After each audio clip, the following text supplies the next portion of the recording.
think that one of the most fantastic things is that despite this exercise, which I was put in already a few times, it's still stressing, which is a good sign, I think, of keeping younger. I want to thank, first of all, One World, Romania, for this invitation and for this such a warm hosting. I am not traveling anymore a lot as I did before because I'm trying to have time to work. I accepted this because I thought that the work that was done in preparation was absolutely amazing. I couldn't say no to Anka, and I want to thank so much to Anka for this choice of films which I wasn't involved in.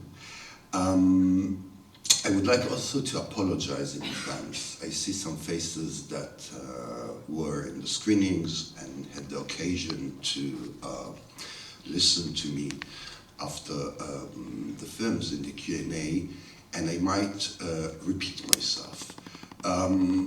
Nonetheless, I think that repeating ourselves is part of what we are doing as filmmakers or as artists or as intellectual, which is we're doing the same piece each time, again and again, just trying to make it a bit better and a bit different. Whatsoever, I consider my work as a documentary filmmaker, as a public space occupier, as a work. When I'm saying public space occupier, I mean it's this situation, but it's also around teaching or writing, which is in fact the work of reviewing.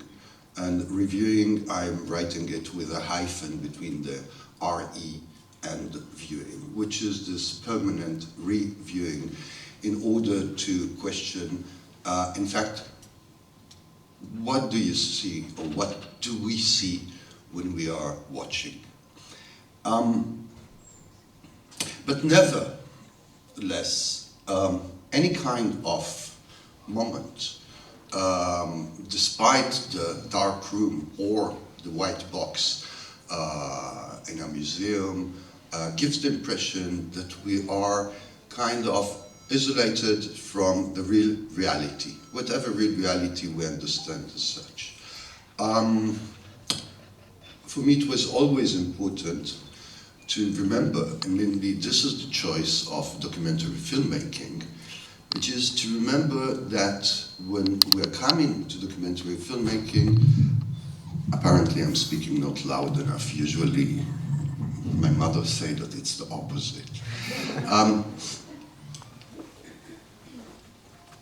I think that it's important to remember that when we are coming to documentary practice, and I'm saying documentary practice because I consider the documentary is not just the production of documentary films, it's the production of a relation to the reality, which is a relation to the reality would be a standing point to the reality, which is taking a standpoint towards reality, which is different from the idea of having just a point of view.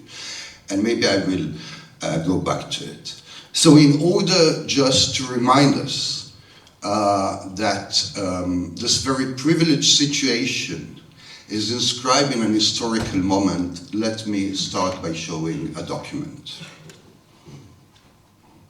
Can we have the light off? Or lower? Thank you.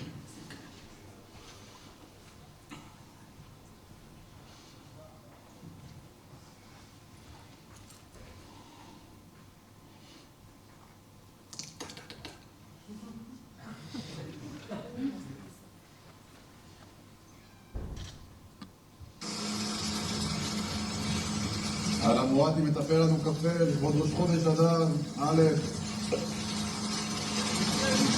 שמי על הרב משה מול המותני המן, זה הבתים של עזה.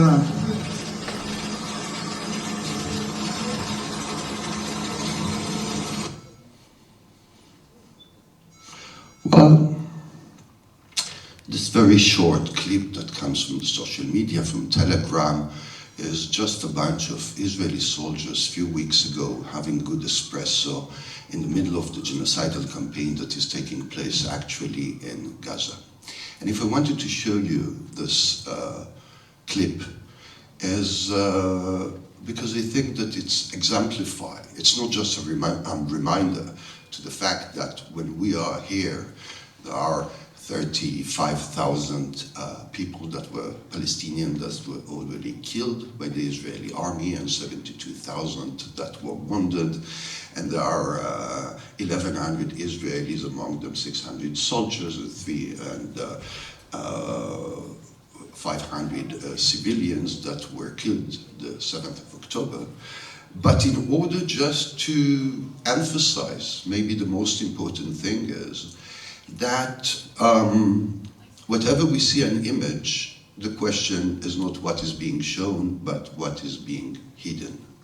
And in fact, out of this small clip, which is just an exemplification of what one of my important encounters in life taught me, is Hannah Arendt, through the German Jewish philosopher, through her writing, is that when we see an evil, it doesn't mean exactly that it has the face of the evil, and there is something that might be called the banality of evil. As I'm going to take you through a kind of a journey, which, as you've seen, I called Brushing History Against the Grain, Documentary, Truth, and Montage. Brushing History Against the Grain is a sentence from another encounter of mine, and this is the big advantage of, I think, the relation to the world and with the world, that documentary filmmaking is just about encounters. It's encountered through position to the reality, as I said, and the other encounter which is important for me is Walter Benjamin, German Jewish art or cultural critique that suicided at the age of 41 on the border between France and Spain during the Second World War. And Benjamin left behind him a text, a fragmented text, which is called the Philosophy on Philosophy on the Concept of History, just fragments of some text, and this text was given by hazard to Hannah Arendt, that was at the time in US, and she published it in a book, Illumination. So the encounter of the thesis of on the philosophy of history with Benjamin was extremely important for me in a certain moment in order to understand what actually I'm doing. And I'm saying to understand what actually I'm doing because I have this maybe advantage or maybe luck that I have no formal education. I never finished high school.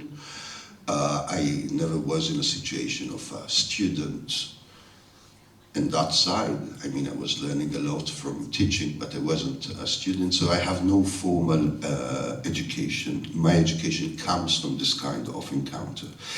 And Benjamin's concept of brushing history against the grain is fundamental for me, was fundamental in order to understand my own work. But let's go through this three elements that I'm proposing to put forward: documentary, truth, and montage. So what you have behind me, those who are making films recognize easily.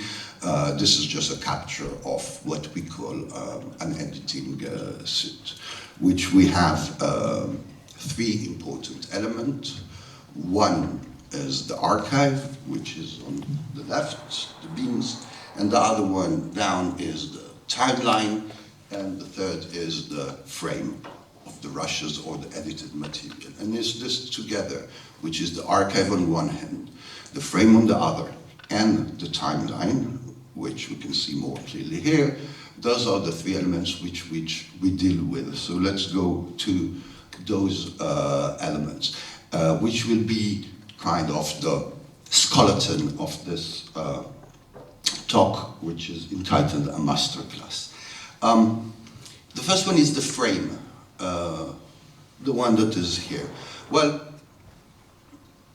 a frame, which is the basic element which we walk around as any kind of filmmakers, and in the history of art, which is this limit that is put off to the representation. Many of my colleagues and fellows and scholars, etc., consider it as a window to the world, which is it's showing us something. I would like to brush already the history of this affirmation against its grain, and to argue that in fact a frame is not what is being shown, but a frame is what is being hidden. Which is, in order to create an image, we have to hide much more than what we show. And the condition of showing is the idea itself of hiding.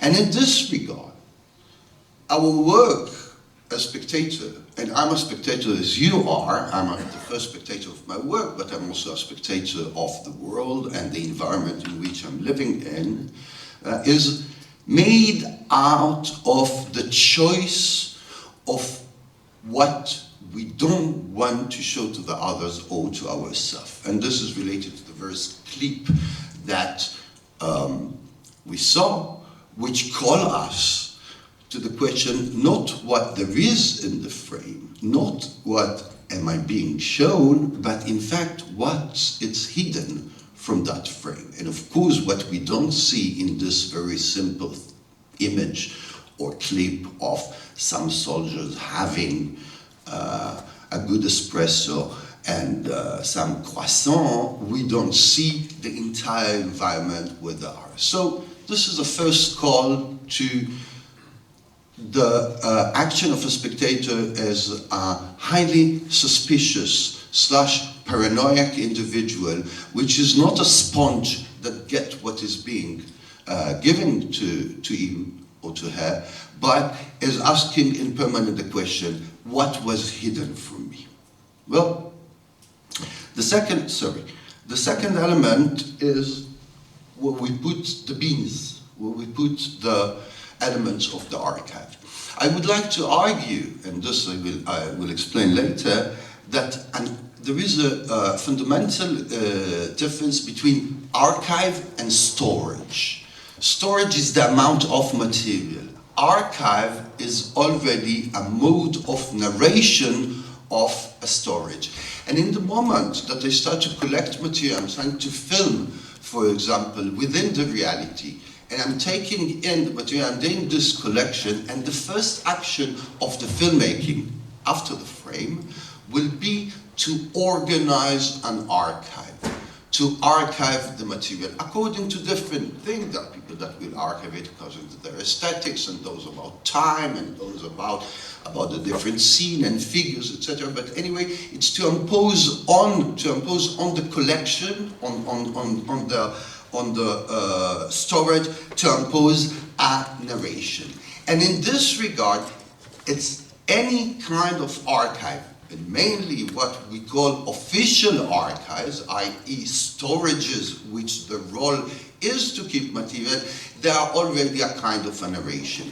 To decide to organize something in a chronological way, it's to stick, for example, to a perception of time, which is a Western perception, which is a linearity of events when one is after the other. So let's go to the timeline now, which is the third element.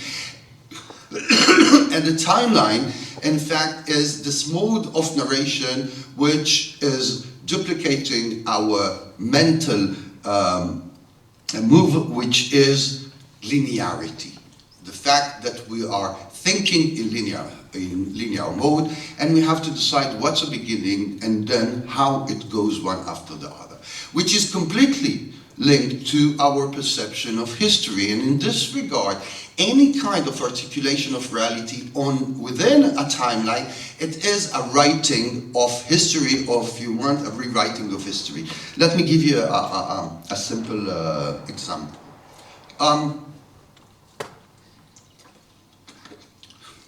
We are all taught in Western history that Middle Age comes before the Renaissance.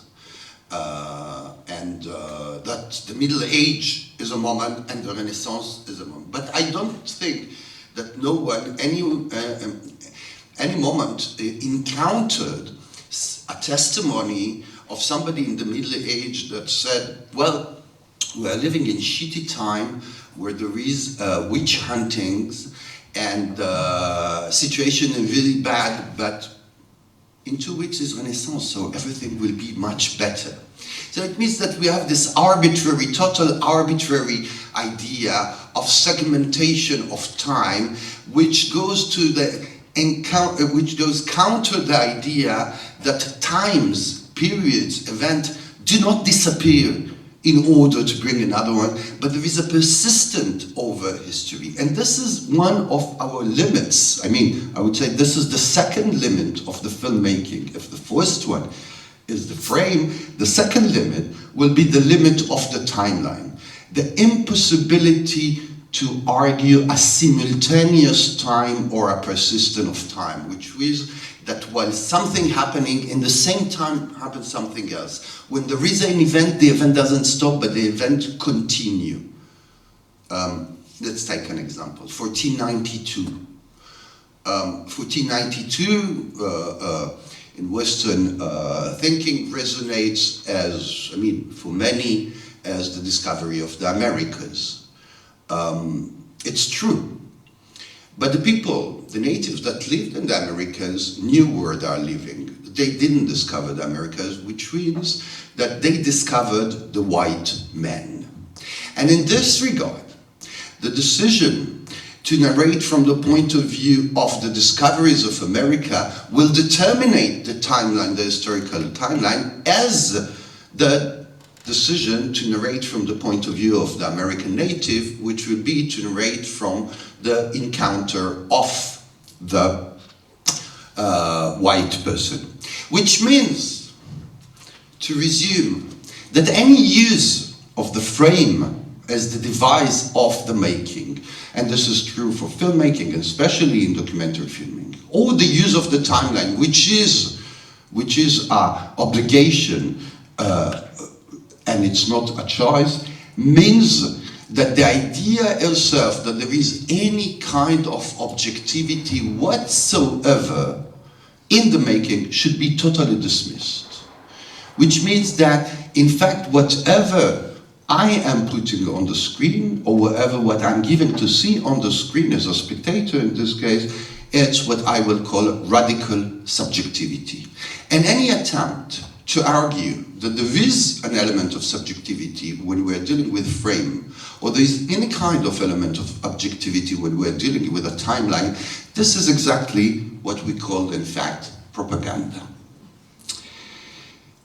I'm going to take you through a timeline. I'm going to take you through a timeline which is a little bit the timeline of my own work, and trying to understand critically where I'm coming from, how I came from, and where I was going to.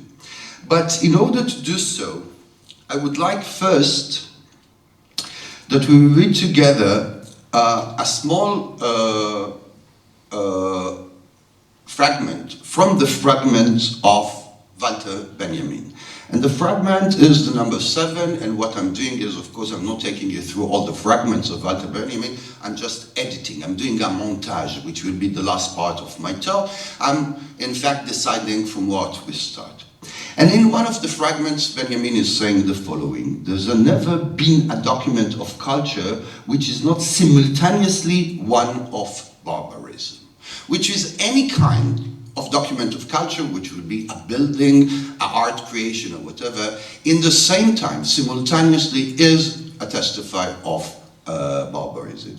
And just as it is itself not free from barbarism, we're talking about the object of culture, neither it is free from the process of transmission, it's being transmitted through spectators, through teaching, etc., in which it's fallen from one set of hands into another set of hands.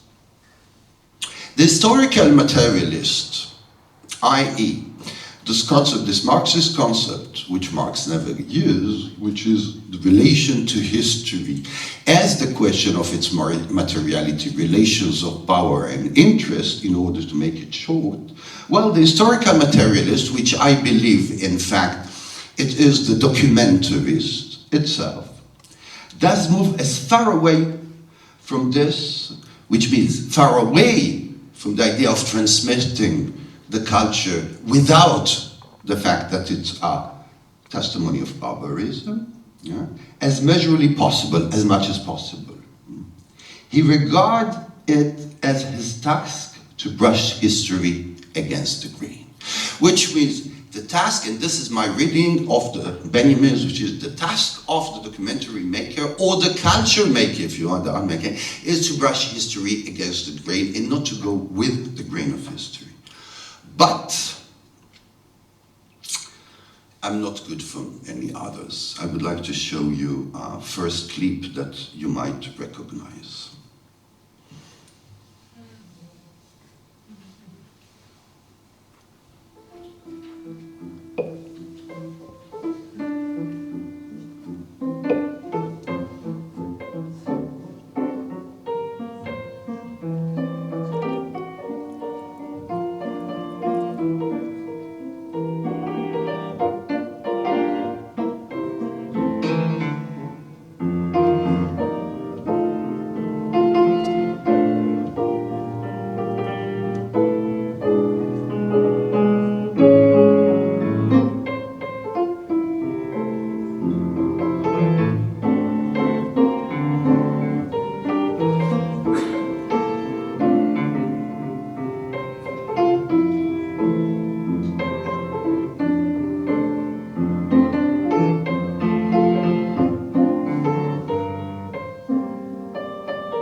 You all recognize this is a fragment of the Lumiere brothers, the exit from the factory, which is considered as one of the first films in the history of cinema, which also testified that cinema was invented as documentary cinema and fiction is just a genre. Well, this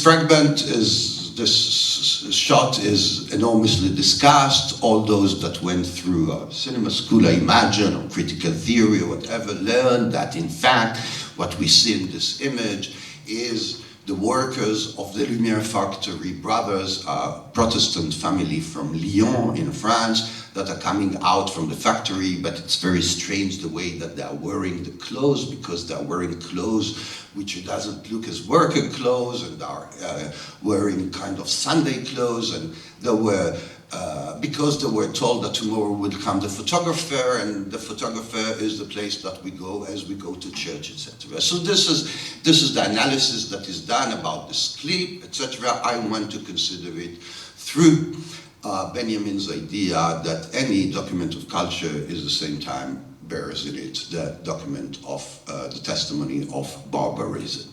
Well, I think that this clip is amazingly important in order to understand the DNA of documentary cinema. The documentary cinema is built between a relation of power between those who are behind the camera and those who are in front of the camera. Behind the camera, in this case, we have the owners of the factory themselves, a bourgeois Protestant family from Lyon. And in front of the camera, what we have, the workers. Which means that the very first act of filming through cinema camera was, in fact, the creation of what we call, unfortunately, in a positive way, otherness, which means I am behind, my face is hidden, power is unseen, and what I see on the screen are mainly suffering people, miserable people, oppressed, victims, underdog. Just go through images of documentary, go through themes of documentary cinema, and this is the majority of the material that we will see. I believe that it is inscribed in the DNA of the documentary practice, coming from this moment, which is this relation of power, but also historicized in a very specific moment, which is the moment of height of colonialism on one hand and European Western secularism. What I mean by Western secularism is the moment of the invention of the subject and the idea that we are not anymore a religious person but kind of a secular one. And cinema at that moment, end of 19th century, will come and will act as what I define as the secular church. Just look how we see it in the cinema. We see it all front, and there is an image, and it happened to be that today also, like in a church, you have a Jewish boy here. He's not hanged, but nonetheless. But anyway, we're sitting in the church and we are facing this figure that is suffering for us. What a fantastic situation. I mean, and we feel bad for this poor Jewish Palestinian boy that is suffering for us. And we feel so good because we can feel his sorrow, his pain. I would say that in fact what will happen with the documentary cinema already, that this what will become duplicated as a relation, which is the fact of facing the misery of the world, the sorrow of the world, the injustice of the world, and at the same time reaffirming in permanent the fact that we are a good person because we can feel for the other. Happened to be that the Lumiere operators, after those very first films, traveled to two specific spaces, which is one Palestine and the other one is Latin America, in order to go to the Holy Land and to the place of birth of this, to find the origin of the man, the primitive, the naive beginning.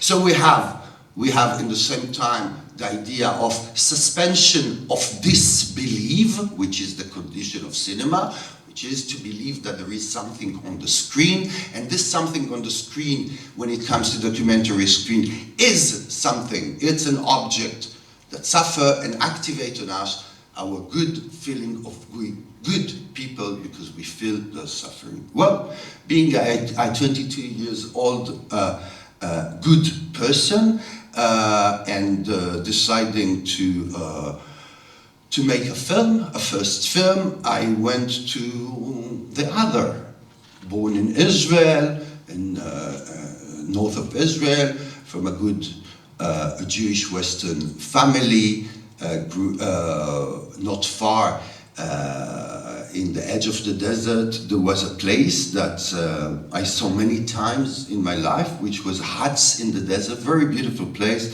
where I decided to go and to make my first documentary film when I arrived to Paris. I'll show you the beginning.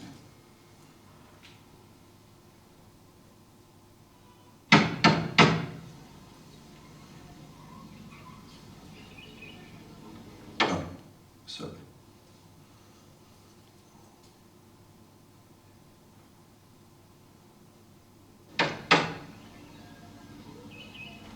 Sorry. This is how it goes. I'll do it.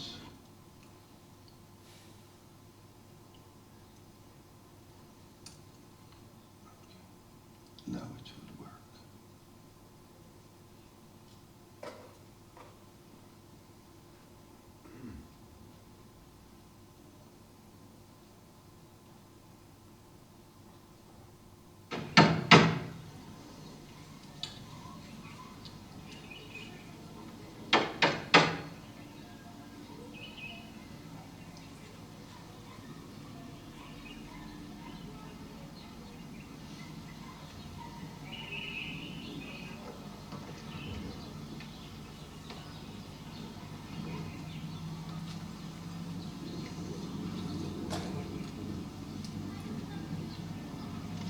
الله شو فيك؟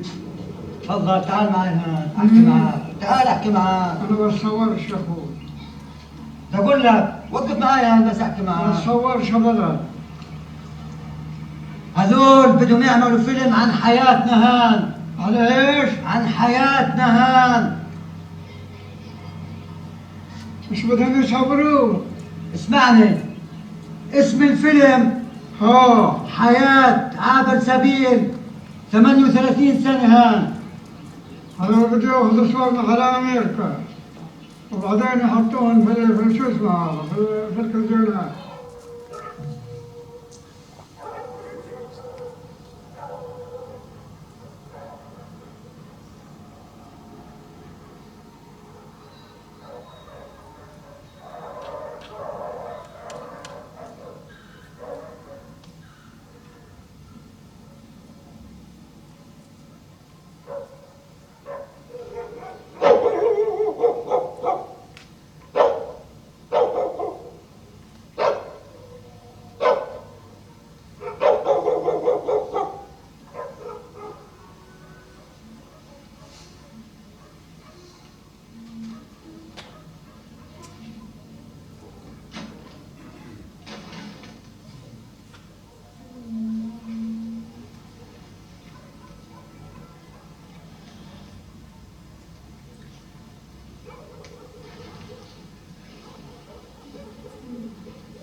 So,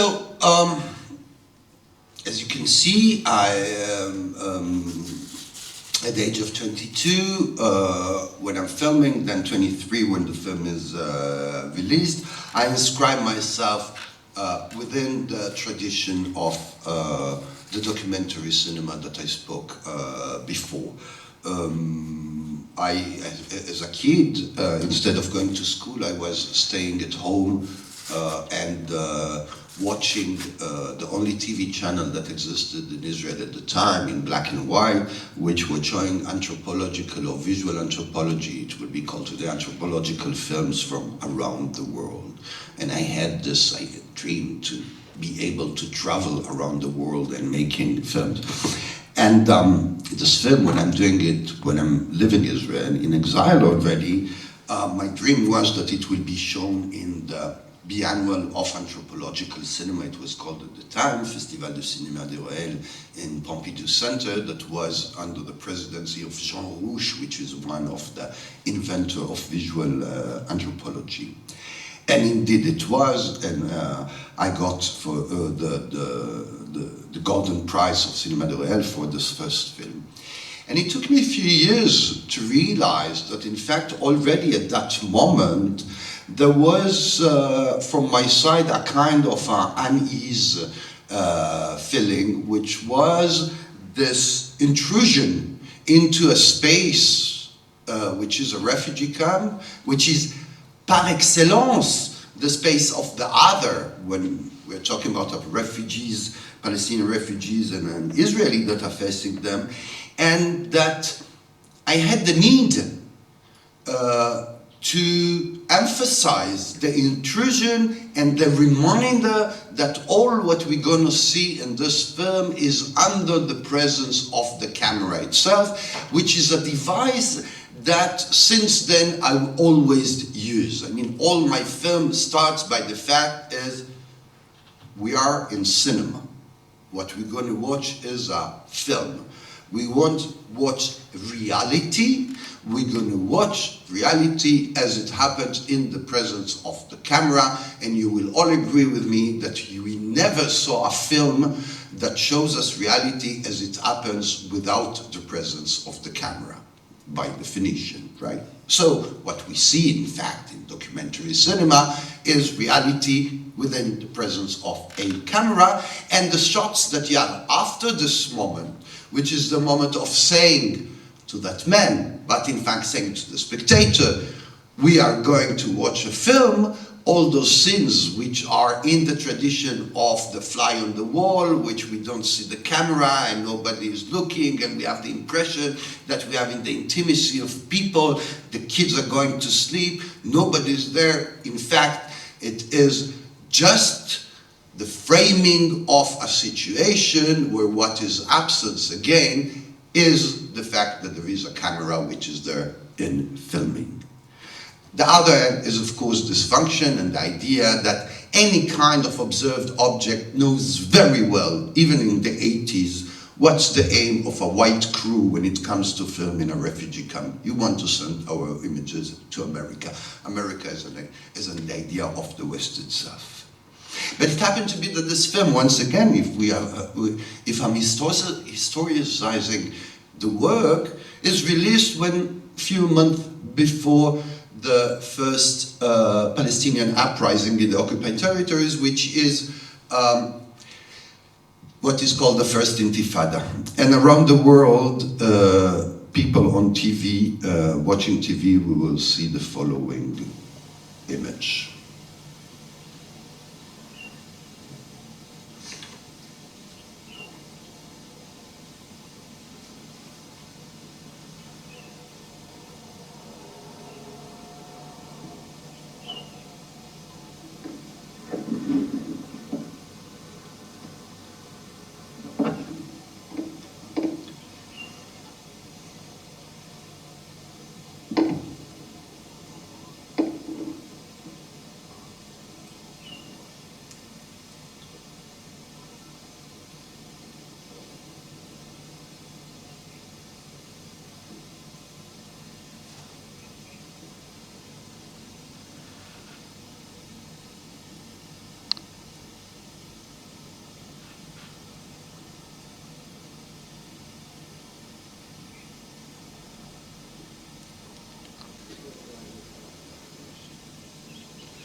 מה יש לראות פה, אני לא מבין? שמע, פה אתה חייב לתת להם קצת מכות, כי הם מתחצפים. מה הם אומרים לך? מה הם אומרים באותו רגע? אני זוכר מה הם אומרים. אין לך כוח, אתה לא, זה לא שאתה הולך לתת מכות למישהו, כי אתה בקריזה, אתה מתחרר, אתה בן אדם שהוא... איך אני אסביר לך? אין לך כוח להרביץ לו ואין לך כוח לשמור אותו. אתה לא יודע מה לעשות, אתה חסר אונים כאלה. אם זה היה תלוי בי, כדור ברגל וזהו.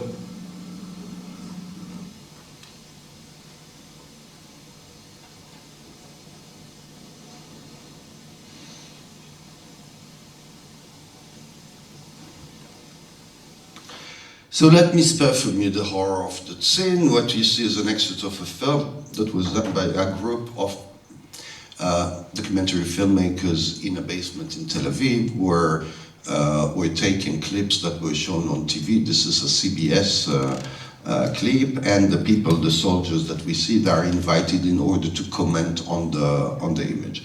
And what we see in the scene and in the image, in fact, is those young Israelis, 18, 19, 20 years old, which are obeying to an order that was given at the time, which is to break the arms and the legs of the Palestinian demonstrators.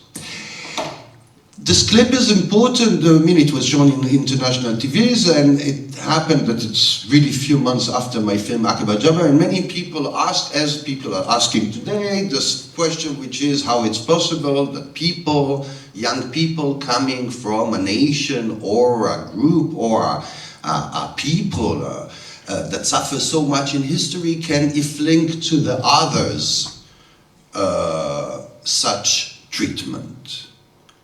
And this question became a subject of my next film, which is this Core Slaves of Memory that was shown here. It became a subject of my next film in order to try to answer to that question, how it's possible that people that suffer, how it's possible that people that remember, that have in their collective memory, have the idea of suffering, can inflict suffering to the other. But it was also a shift, a total shift in my documentary practice, and what I will entitle as the documentary attitude, which is to take a distance from the DNA of documentary, from the history of the documentary as depicting and putting in the center of the frame the figure of the victim and the suffering, and in fact being interested in not in the result of the evil, but in the causes of the evil, and especially in the figure that is inflicting evil, which is the figure of the perpetrator.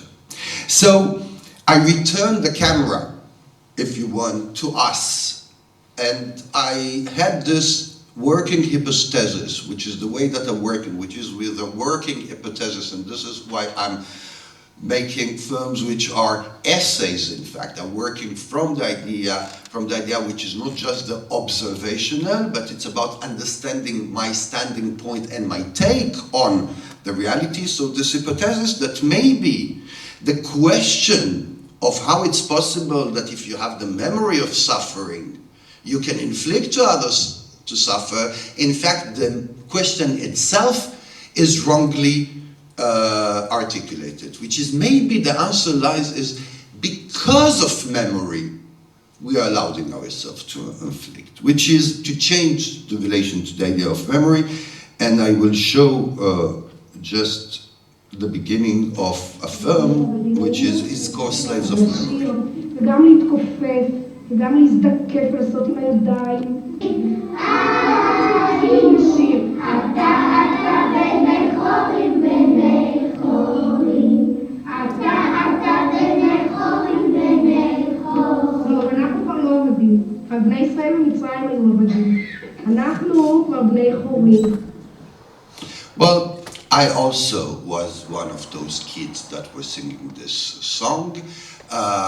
This film was shot over a period which is 5 weeks, starting in end of April and until end of May, which is an interesting montage in terms of nation building. It's a 5 week that starts with the Jewish Eastern Passover, which celebrate traditionally the exodus of the Hebrews from Egypt, from slavery to freedom, and then a few weeks later we have the day of the commemoration of the what is called Shoah and heroism, the Holocaust and the heroism, and then a few days later the day of commemoration of soldiers fallen for the nation and victims of terrorist attack, and the day after the Day of Independence. And during all this period of holiday ceremonies, there is a way to exemplify what is history, what is Israeli education, and how memory as a collective action is being built in the mind of the Israelis. Let me show you another short extract of Izkor. So we saw the Passover in the kindergarten, and then יזכור עם ישראל את נשמותיהם של 6 מיליון יהודים, גברים, נשים, נערים ונערות, זקנים ויונקים תינוקות של בית רבן, אשר נספו ונקברו, חיים נמלו לטבע. את לא הקשבת עכשיו, עוד פעם. יזכור עם ישראל, ככה תקרא, שבי ישר. יזכור עם ישראל, היזכור צריך להיות מאוד מאוד חזק. את שומעת פה בטלוויזיה איך אומרים יזכור, ראית? ככה, את מתחילה, את פותחת. ראש זקוף ותקראי ברור. יזכור עם ישראל את נשמותיהם של 6 מיליון יהודים, כמו איזה קצב, ככה.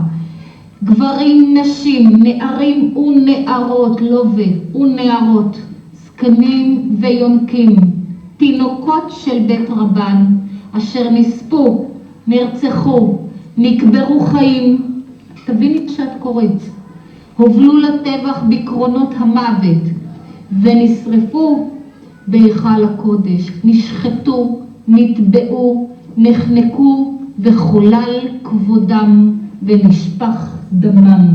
ממשיכה את זה. בידיים טמאות על קידוש השם. ככה אני רוצה שתקרא את זה. יזכור עם ישראל, ככה. יזכור עם ישראל את נשמותיהם. את נשמותיהם של 6 מיליון. קרן. יזכור עם ישראל את נשמותיהם של 6 מיליון יהודים. גברים, נשים, לאט. גברים, נערים ונערות, זקנים ויונקים, תינוקות של בית רבן, אשר נספו, נרצחו, נקברו חיים, הובלו לטבח בקרונות המוות, ונשרפו בהיכל הקודש. את רצה, מי רודף אחרייך? טוב. יש לנו כאן אושוויץ, דכאו, ברגנאו, ביאליסטוק, טרזנשטט, מינסק, טרזין, לוד, טרבלינקה, מדניק, שנסטחוב. לא, זה כל אחד קורא מילה, זה צריך לבוא ואנחנו ונעמוד. בסדר, אלה ועוד אחרים. זה לא התקשור, אני יכולה לראות אני גם עוד שעוד. אני אומרת, אלה ועוד אחרים להוסיף, אלה ועוד אחרים. כל אחד קורא מילה, זה אני אעשה לכם תוך כדי. So, this is part of the preparations in school before the ceremony. Those are all the weeks that are before the day of the commemoration of the Shoah and heroism, and it's called over there. And in fact, if we think, or when I was thinking about this project and going to it, we were saying, but what's the goal, in fact, of this kind of education? Of course, we know and we remember, some remember, that the ethos of the 80s and the 90s of last century, but even today, there is the idea that memory is a kind of vaccine. If we will get good doses of memory, we will be vaccinated for committing crimes, right? If we will remember, for example, the horror of communist era of Romania, and so people will be more defiant to the rays of fascism because they have a memory. But maybe, and this is the hypothesis that the film is trying to say, that maybe this is a mistake in the way of thinking memory.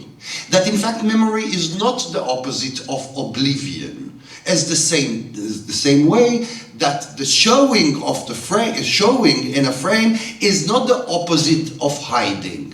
Which means that this dialectic relation between hiding and showing that exists in the frame, it's the same kind of relation that we have with the idea of memory, that memory is a permanent process, both individual, but when it comes to collective memory, of erasing and remembering. Erasing and remembering. And this, or erasing and keeping. Erasing and keeping. And this is what we called memory. So what is the goal of all this? This I will try to show it through this very last clip that comes also from his call.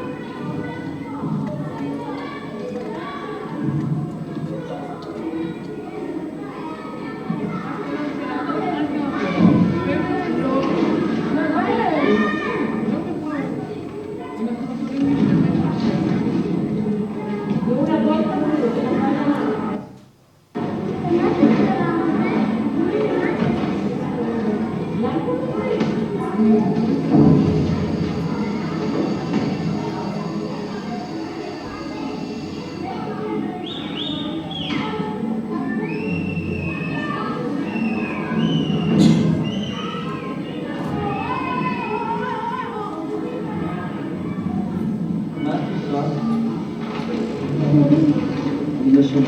תנאים, איזה תנאים? תנאים צהובים של היהודים, בשביל מה זה טוב? לזכור אותם, למה צריך לזכור אותם? בשביל שילדים ילמדו וזה, ומה זה? לחידת על השואה, אבל זהו, למדת לפנות? למדתי. ומה זה אומר לך? זה אומר לי שהם סבלו, זה אומר לי שהם סבלו, וזה מאוד עצוב. איך את מרגישה עם זה? אני מרגישה כאילו עשו את זה לי, מתי שהם מספרו את הסיפורים האלה. Well, maybe here, through this little girl, with those very naive questions, which are a condition, anyway, in the making. For me, the idea is not to show to my interviewees, whatever they are, to what extent I'm intelligent or I understand, but the contrary, to be in this candid, very naive positions in what you... Well, I think that her answer maybe give us the idea of what is the construction of memory around the figure of the victim, which is, how do you feel? I feel as if it happened to me, which is to inherit a position of victim, to inherit a victim attitude which transform any act into an act of innocence, self-defense. And if we think that this girl or the boys that we see around the table, they are, in fact, those that we saw in the very first clip as the soldiers that are just drinking espresso during a genocidal campaign, is not because that they are evil person and they don't care about the other. It's because they are deeply convinced, embed the feeling physically that they are the continuation of those victims, and as we know, a victim is somebody that is innocent. I.e., whatever does a victim, it is an act of self-defense. A victim is never an offensive figure, is a figure of self-defense. And this is a shift from the idea of who is the witness. Is the witness, in fact, this figure which is the victim that we are used to impose on it within our documentary tradition to witness the horror? Or we have to think about the perpetrator as a figure of a witness. This is linked to a perception or to a conception of what it is a point of view. Usually when we speak in terms of point of view, we're saying my point of view, and then I will start to speak about myself. Or when interviewing somebody in a film, we say, can you give us your point of view in order to speak about himself. But this is not at all a point of view in technical terms, and even I would say in ethical terms. Because what's a point of view? If I'm asking somebody that I'm being interviewed, can you give me your point of view? Obviously he has to speak about me and about the camera, because this is the point of view. Which means that we are confusing the idea of point of view and standpoint, which is a point of view of a victim will be to listen to the perpetrator, while the point of view of the perpetrator will be to listen to the victim. This is why maybe the idea that to impose the duty of memory on victims in fact created that what we have today and we continue to have in archives or in storages around the world of crimes, political crime, collective crime, domestic crimes, we have a form of denial of the witness. We will find a lot of films, for example, dealing with domestic violence, where the ones that are obliged, banned to testify are the beaten woman, the abused woman. But how many films we know about abuser? How many films we know interviewing in the case of the genocide of Second World War, just train drivers? Lots of testimonies of victims, very few testimonies of perpetrator. Is there a link between the fact that the perpetrator comes from the position of the power and the filmer, the one that is filming, also comes from the place of the power? Is it just a confusion between the idea of what it is a point of view and a starting point, or it is related to this DNA, which is the easiness, the tradition of feeling for the other when he's suffering for me, but not able to mirror the banality of evil, the simple act of a perpetrator, which interrogate my position as a spectator and do not relieve me from this interrogation. So I continued in that moment to articulate, to create this montage, which is taking the critique of the documentary, continue to be interested in the perpetrator, but also understanding that in fact memory creates a kind of an obedience to the duty of memory, and to deal with a huge, massive storage, which was the recording of the Eichmann trial in 1961 in Jerusalem, which was the trial of a Nazi criminal, the man that was in charge of the coordination of transport, marking and gathering of Jews during the Second World War. In fact, in cinema terms, we can say that he was the production manager of the final solution of the Jewish problem, as it was called. Adolf Eichmann was kidnapped in Argentina in 1961 by Israeli Secret Services. He was brought to Israel and he was judged in Jerusalem in a spectacle trial. It happened to be that it is a very important moment also in the history of television, because it's the first captation in multi-camera outside of a studio of an event, outside of a TV studio. It was done by an American company, and we have 90% or 85% of those archives, of the storage, of all the recording of the trial. What is fantastic in the recording of the trial, which didn't interest really most of TV channels at the time, and not also of filmmakers or the archival people, was that in fact the material was used just because it is a very important moment in history of Second World War testimony, which is the moment that survivors will speak, will voice up. This is what will open also in 1960, what we will call then the era of the witness. The era of the witness is the moment of starting witnessing, the fact that there will be trials, etc. But at that moment, Adolf Eichmann, the accused himself, he's not considered at all as a witness, because he is the perpetrator, which means that there is a kind of an idea that maybe there is a question of veracity, of truth of the testimony of the perpetrator. Is the perpetrator really speaking truth, while the victim obviously is speaking truly? Primo Levi, the survivor of Auschwitz, Italian writer that wrote the similar book, which is This a Man, and others, that was both in a Nazi concentration camp and afterwards in a Stalinist concentration camp, and left behind him some writings, was asked in a certain moment to make the preface of the memories of the last commander of Auschwitz camp.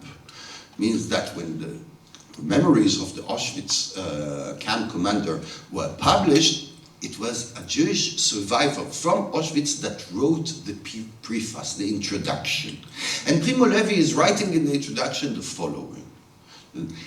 This document is a major testimony. In Italian is, this book is Il Testimonio Primo, which is quite interesting about his name. It's the first, as the primary testimony. His name is Primo Levi. And he said, it is a testimony because I am a survivor. He is a witness. And he considers that these memories of Rudolf Hess are the primary testimony. The trial of Rudolf Hess that took place in Poland was not filmed completely, but the trial of Eichmann was, and I want to show you just an extract for those who were not yesterday.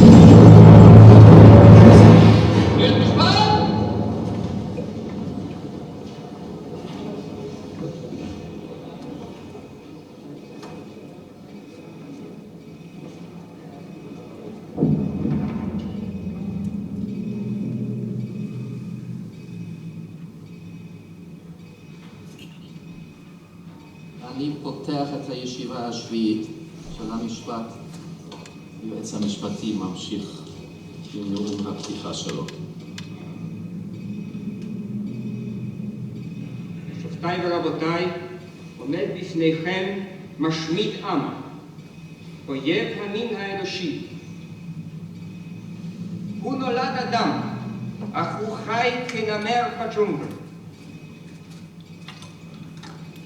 הוא נתן ידו למעשי אימים, אשר כל המעולל אותם מוחק את צלם האדם מעל פניו. כי ישנם מעשים שהם מחוץ לתחום האנושי, שהם מעבר למחיצה המפרידה בין אדם לחיה. ואני מבקש ממצא מבית המשפט הזה. כי הוא עשה מתוך להיטות, רצון ותאווה. עד תום, כלל לא הייתה שייכות למשרד 4 עם אושוויץ, כן דמי גזים, שאחרים ישתור להקים ישראל המלחמה, כלל אותם במחנות, והגיזו אותם תגובות, צריכים היו בתי משפט שמיים, להעמיד לדין ולהעניש את אלה שמשתתפים. מה הדבר הראשון שאומר על זה? שישה ואני המם סועציה, כולם פשיסטים, כולם דיקטטורים, נגטאות, כולם מרגישים. לכן לא יוכלו כל לקרוא על הדברים. זה לא נפרקה, לשלוח אצבע מרשיעה כלפי תעשיתים, ולזעוק כלפי היושב שם, על אנשים רצים. אני מבקש שתגדרו כי בן מוות האיש הזה.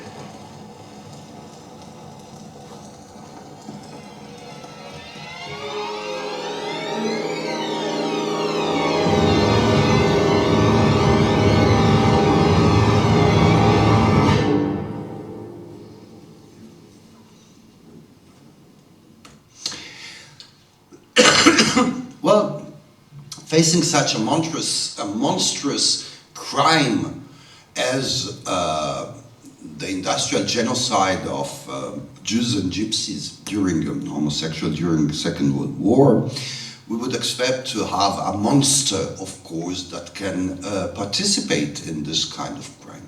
And this is maybe the big challenge when it comes to collective crimes and to the challenge of representation itself, which is that we have a disparity, a massive disparity between the size of the criminal himself as a person, just an ordinary person, and the monstrosity of the crime, which is also the need to qualify in terms of monstrosity, animality, bestiality, the one that is committing such a crime, in order to distinguish our belonging to the space of humanity and his belonging to the space outside of humanity.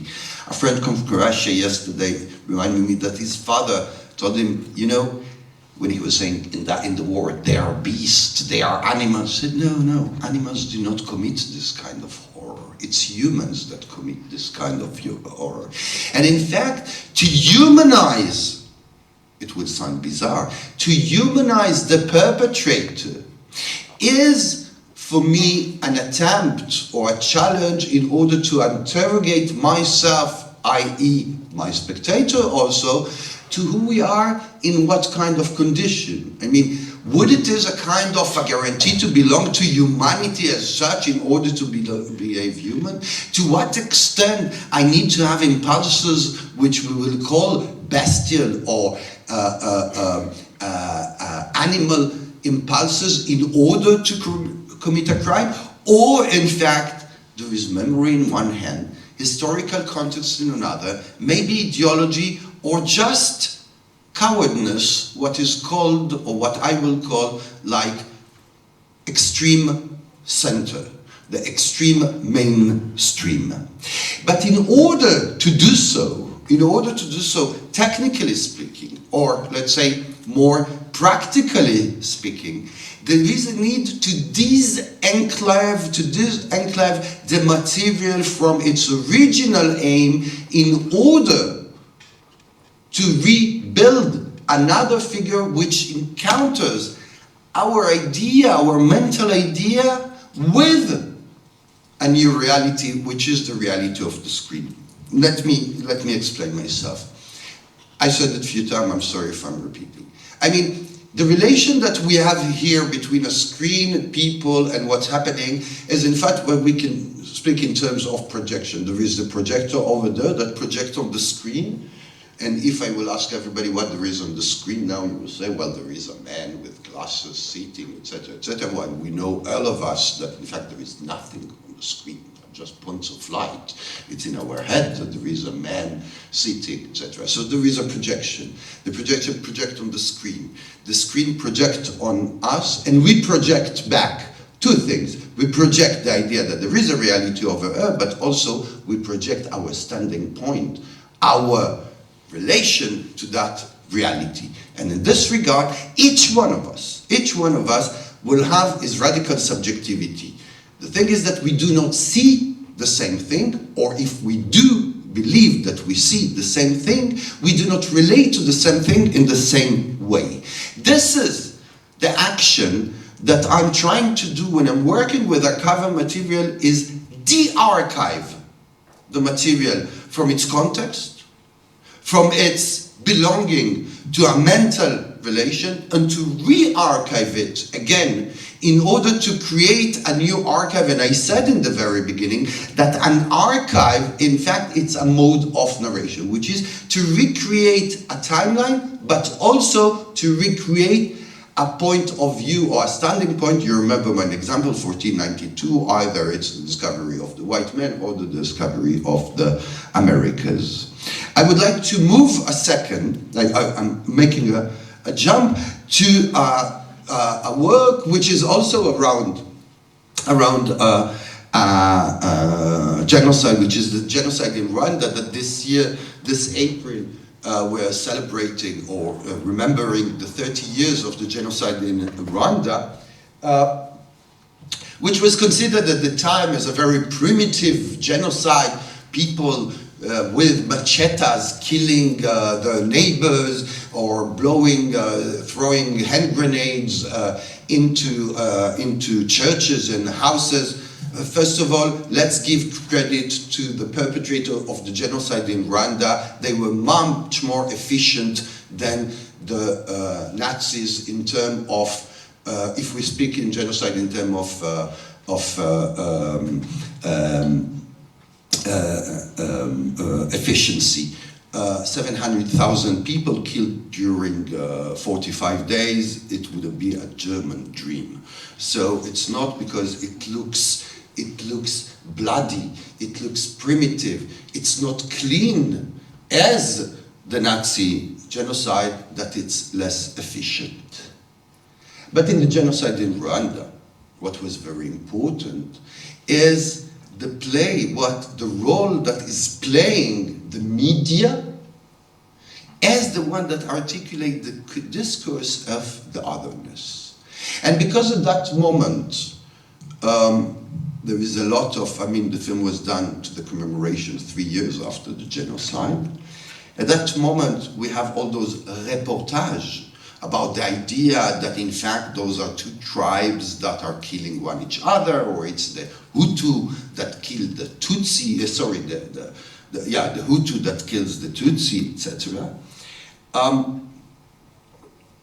I decided to break the reportage system from moving image and to deal with the reportage, the photo reportage that existed at the time in newspaper. We have less and less those photo reportages. So I worked with a still photographer, but I had 1,200 hours of recording of a radio which was called the Radio Thousand Hills, which was a radio. This was the best radio of Rwanda. They were playing a lot of Zouk music. Everybody was listening to it. And during the genocide itself, it plays an important role.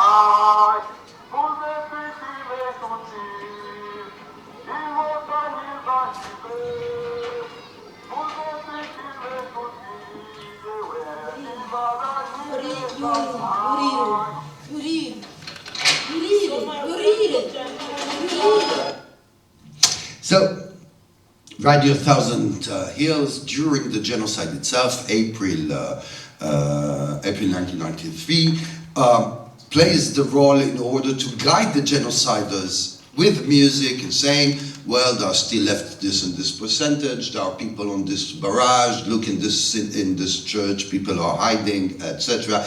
And all this is being done with this great music. This is another element which reinforced in me the idea that listening to the perpetrator, hearing, gives it another kind of testimony, which obviously have another affect relation, but in the same time has the possibility to bring us closer to what we could call historical truth, or what Foucault, the French historian / philosopher, called a status of truthness. I would like to show you an excerpt of a film that was shown here a few years ago, which is called Route 181, Fragments of a Journey in Palestine, Israel. Why doesn't it work? A film that was a film 4 hours and a half, which is a journey. Now, come on.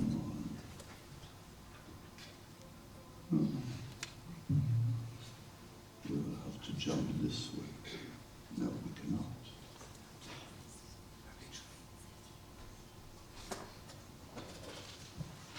He doesn't want to play it. I'll show it in another way, sorry. Because it's an important one, I think. Yes, it does. No, it doesn't. Sorry. Now you see all the kitchen behind. And I have to find myself also. Wow, this will be complicated. I know. It's nice to see the kitchen, huh? Now stop you.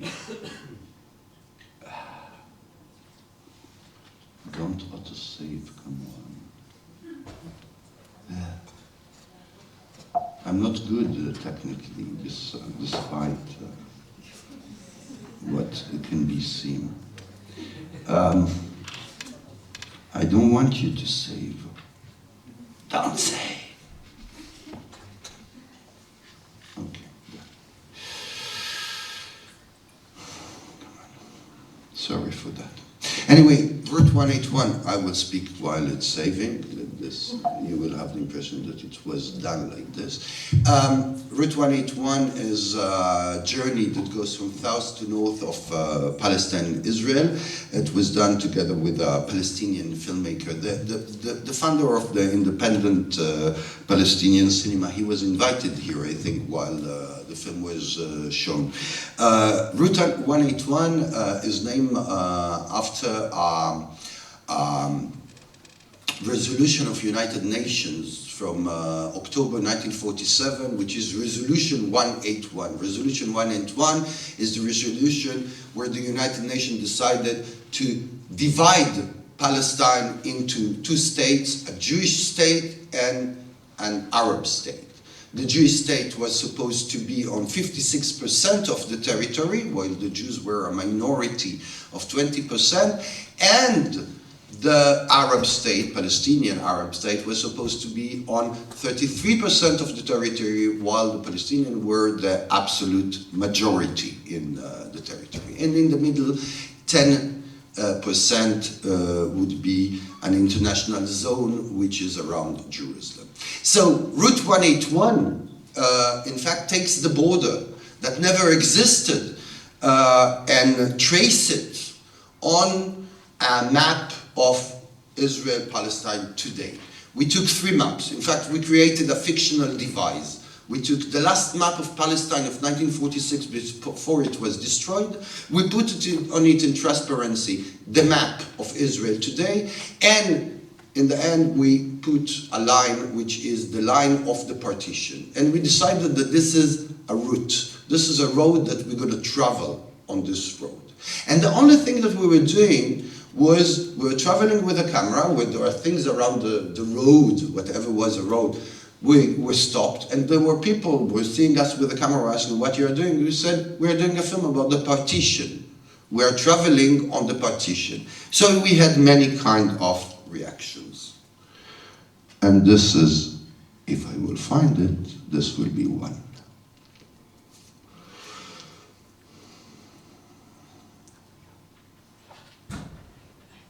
Yeah, I know that I'm disconnected.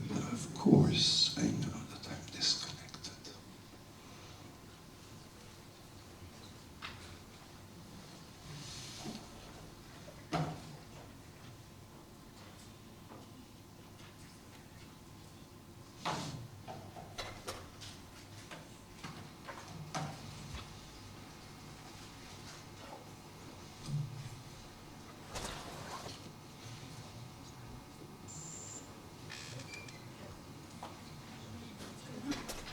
Okay, we are connected, yes.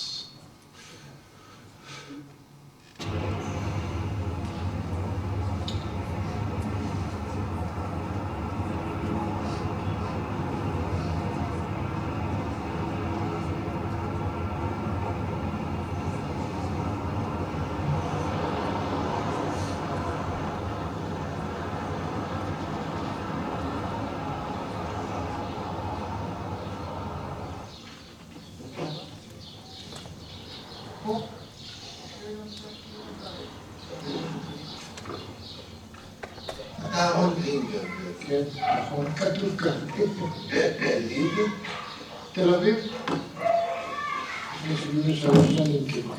המורים באו לארץ בתחילת המאה כילדים קטנים מאוד, תינוקות ממש, מרוסיה, אודסה ומליטה. ב-17.5 כבר השתתפתי במלחמה, ולחמתי בגליל.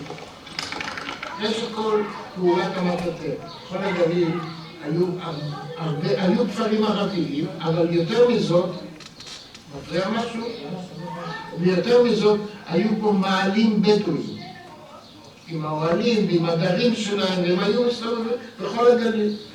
ואי אפשר, אנחנו רצינו ליצור קו חזית בפני הפלישה של צבאות ערב, זאת אומרת, הצבאות של סוריה ושל לבנון ושל ירדן, אי אפשר להשאיר מאחורי הגב כמות גדולה כזו של אויבים. היינו חייבים לגרש אותם מפה. לא לעבור, לגרש. אז איך עשיתם את זה? גירשנו לעבר הירדן.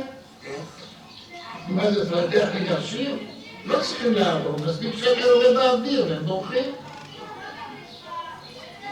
בדואים. המערבים היה סיפור קצת שונה.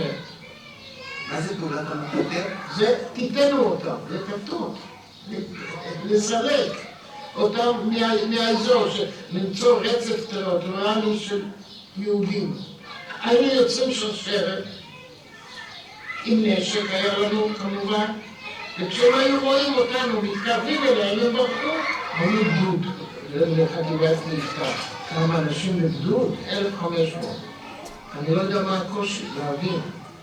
זהו. ואתה ראית אותם בורחים? כמובן.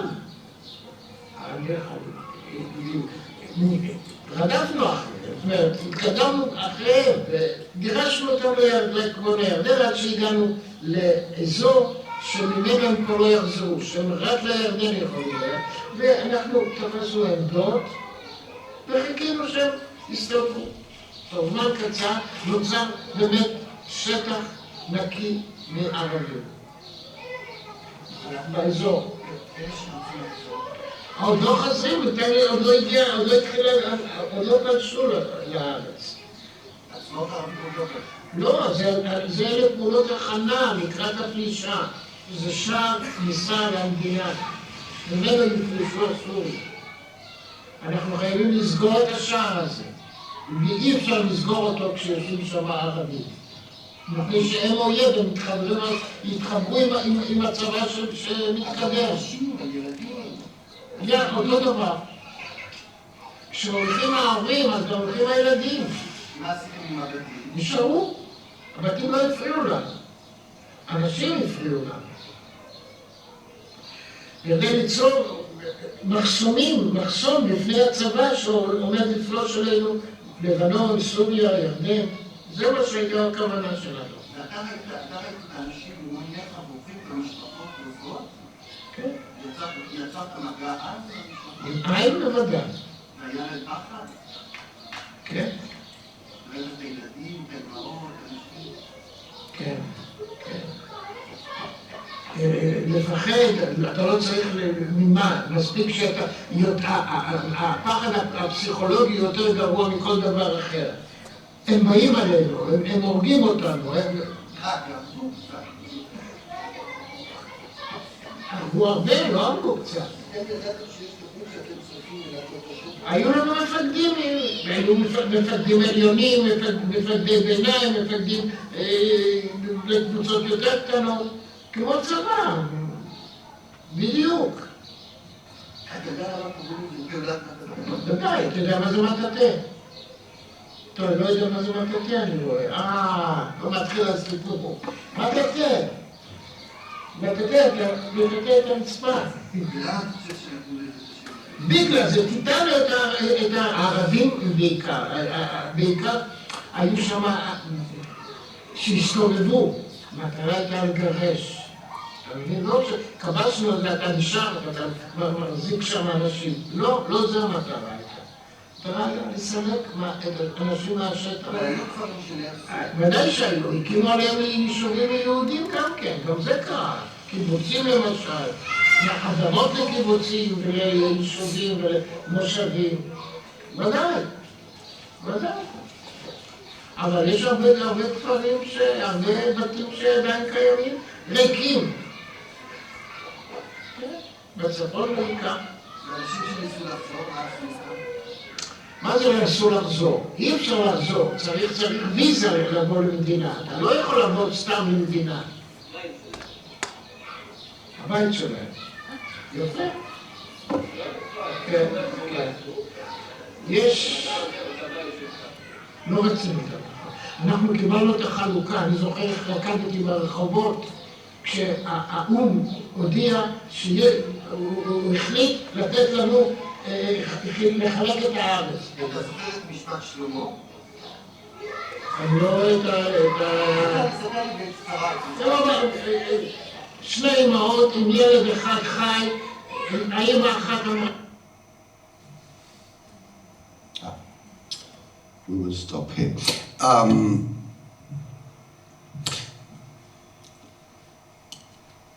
Beside the excellent quality, I mean, of the testimony itself, when it comes to redeeming the perpetrator testimony, of course, it's a question of strategies and approach. As I said, I mean, despite how I can pretend to be, in this case, I'm really stupid and naive to an extent that when he was asking me, do you know what is a broom? I said, I don't know what's a broom, right? That many were killed, which gives a really empowering feeling to the person in front of you when you are interviewing. But forced to work on this kind of testimonies, at a certain moment, I started to build a storage which exists on YouTube. It's completely open, which is called Towards a Common Archive. Those are testimonies of Zionist militia members from 1948, which participated in the ethnic cleansing in Palestine and speaking about it.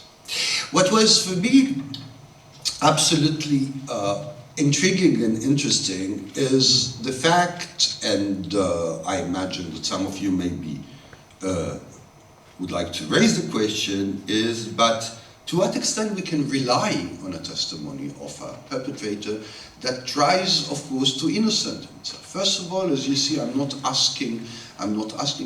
interested in questions which are related to feeling or to guilt feeling or the opinion, but just to share a fact. I mean, what did you do? Where have you been? I mean, the idea of the testimony as the action, the gesture of being, and not the reflection on the gesture.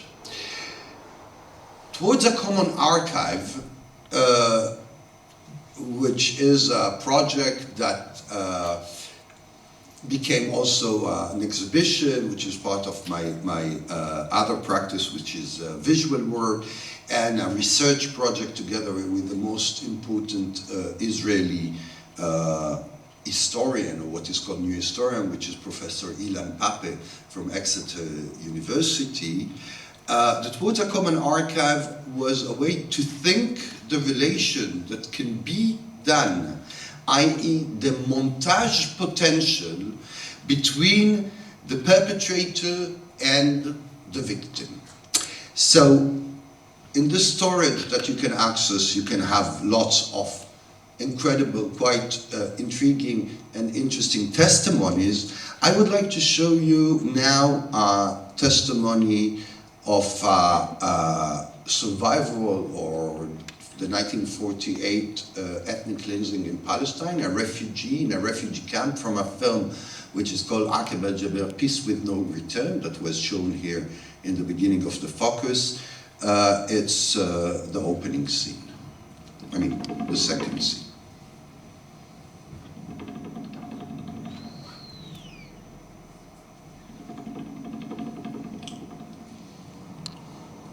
أبو موسى عمري 53 سنة، مواليد الرملة. الرملة قبل 48 كانت جنة. أول إشي كان الجيش العربي، وانسحب الجيش العربي وسلموا البلد. بعدين كانت الدعاية الصهيونية، عملوا ملحمة دير ياسين على بناء يقتلوا الأطفال ويقتلوا الحريم اليهود. عملت دعاية دير ياسين لأنها إذا بتضل الفلسطينيين بالبلاد عمرها ما تصير دولة إسرائيل. أجرنا 15 أيام لأنه أجوا اليهود استحلوا بلادنا ونحن طلعنا من البلاد. متى استحلوا اليهود أجوا خشوا وقالوا للشباب يطلعوا ويناموا في الديورة أو في الجوامع. إحنا بابتسم رحنا على الدير. أجوا الصبحيات اليهود خشوا قالوا الشباب ورجال كليتهم صف عشاء. أخذوا الشباب والرجال وضلوا الأولاد الصغار والبنات الحريم والاختيارية. قعدنا طول النهار، بعدين أجوا بزوات حملونا وودونا على سلفيت على الحدود. قعدنا 3 أيام، صرنا حدود العرب. أجوا سيارات حملوا الأطفال وحملوا الاختيارية والنسوان ودوهم على رام الله. 7 أيام قالوا يلا على عمان عمان عمان. استأجرنا 4 عائلات سيارة ورحنا على عمان. قعدنا من الصبح للساعة 8 بالليل رحنا نستنى دخلونا على عمان. الساعة 8 قال خلاص سكرنا الجسر. لما سكروا الجسر قالوا يلا كل جماعة يركبوا بسيارتهم على عقب الجبل. ركب معانا شرطي وجابنا على عقب الجبل. جينا على عقب الجبل عين ما فيش حد، في بيوت حد بيوت شعب، ما هوش ناس ولا بقوا في حد. الموجة اللي اجت معانا من الجسر. قعدنا بيطلع شهرين ويجيبوا لنا خبز وما خبز والحالة تأثير الحالة من النار. بعد سنة جابوا لنا كل واحد 4 خشبات وسهم و200 بوصة برضه.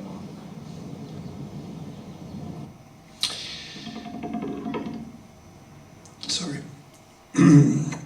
Well, this is a classical testimony of a refugee talking about his history. I would like to, the city that he's speaking, the village, sorry, that he's speaking about is the village of Ramleh. It's a small town next to the airport today of Tel Aviv, which was already the airport of Palestine before 1948. And there are two cities, the two towns, one next to the other, it's Ramleh and Lud, which were both of them occupied in this moment, 15th of May 1948, which happened to be also the day of the declaration of the independence of Israel. I would like to show you a testimony of a Zionist officer in one of the militias speaking about Lud. Oh no, don't tell me. Connected also.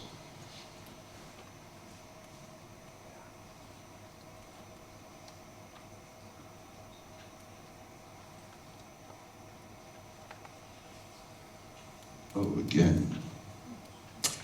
So we will skip it because of time question. Nonetheless, one of the things with the idea of this montage, the parallel montage, or what they called common archive, as the fact that there is a cinematic effect between the testimony of a victim and the testimony of a perpetrator. In fact, there is no contradiction between the two testimonies. What there is exactly two standing points and two, i.e. relation to reality, and there is 2 points of view. And in fact, by crossing on one hand perpetrator and the other the victim, we can create something that can approach to the idea of truth. But what is its political function if we consider, like I consider, that my work is not just about the spectacle of cinema, but it is a political intervention within the current move of society, civilization, of whatever. It is a positioning, a political positioning, which has both an analysis and a potentiality of proposal. And in this regard, I'm thinking in terms of the common archive, that will be the common archive between perpetrator and victim, in any situation which be political or domestic, as a first step, a base, a beginning to narrate together the possibility of a common future. And why you are doing this, and why you disappear. It's not the end. Which is the good version?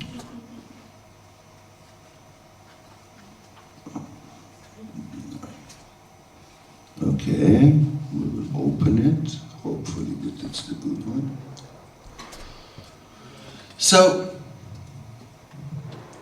this idea of a common archive, the idea of a construction that takes 2 points of views, which in fact are not contradictory, are complementary, which is not about one,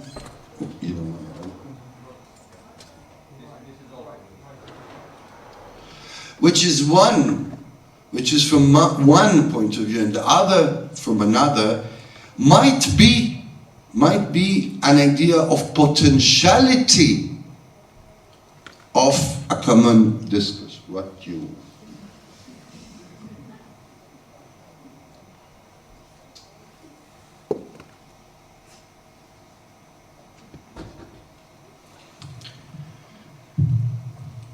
But the problem is that there is a need to move through something which goes against the stream, against the history and the mode of representation of history.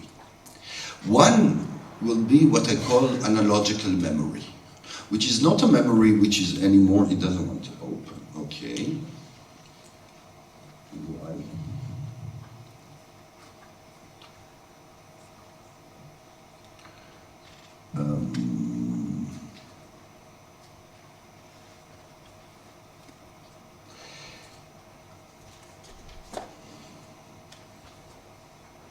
Come on.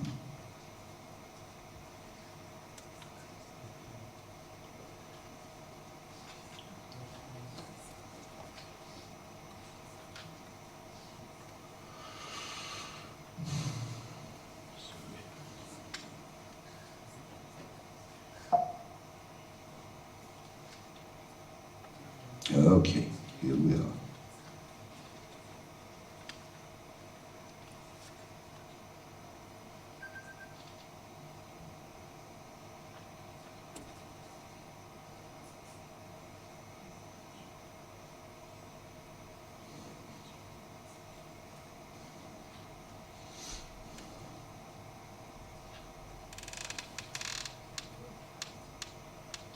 It works.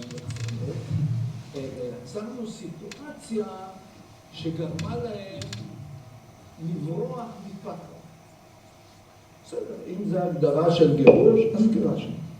אבל זה לא הגדרה של גירוש. בעיניי גירוש, וכשאתה בא, כמו שעשינו בלוד. הגדוד שלנו בלוד גירש את הערבים מלוד. ושם, אני אומר את זה בצורה הכי מפורשת. דפקו בבתים, ואמרו להם, יש לכם 3 שעות. אחת הטענות שהוא משמיע שהם פחדו. למה הם פחדו? זה היה אחרי דיר יאסין.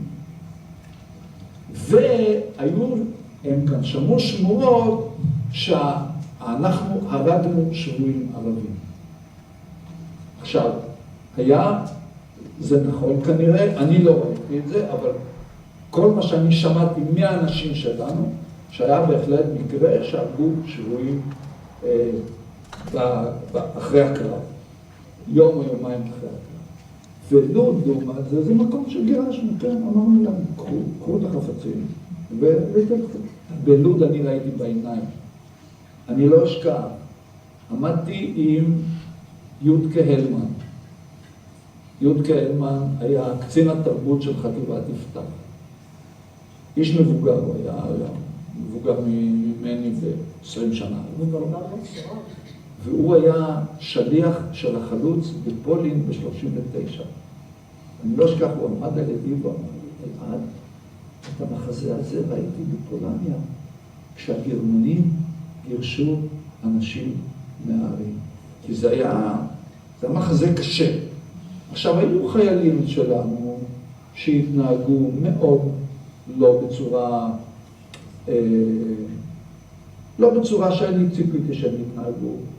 זאת אומרת, מה? הם לא הרגו, זה המחזה נורא. לראות אנשים הולכים, פליטים, משפחות, כל משפחה סוחבת את המקסימום שיכולה לסחוב, וכמובן אי אפשר, היום חם נורא. זה היה יולי-אוגוסט. ביוני. זהו. היה יום קיץ נוראי, חם.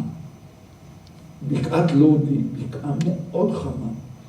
הולכים למסכנים האלה, אני אומר למסכנים האלה, עם מזוודות, עם סמיכות פוך, עם ילדים. זה מחזה מאוד קשה לראות, מאוד. וגם גירשנו. אבל, אז שם גירשנו. So, you remember the testimony of the Palestinian, he's speaking also about the massacre of Deir Yassin, and here it goes.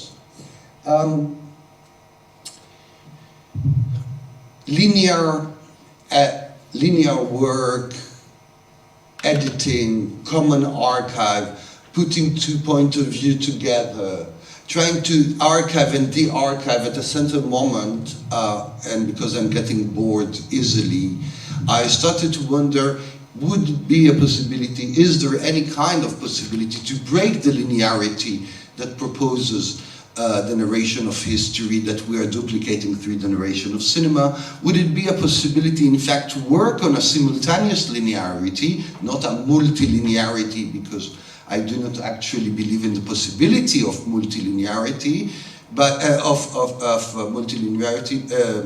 but there's a kind of a device that will allow the spectator not to exit from this secular church, to exit from the passivity which impose the viewing of the screen, etc., and to navigate through an archive in order de-archive, re-archive, rethink linearities, make connections, and to profound, if you want, to make the act of profanation, which will bring us to what I tried to do from the last hour and a half, which is in fact to create a kind of an edit, a montage that usually seems to be forbidden, which is to put the perpetrators next to victim, to put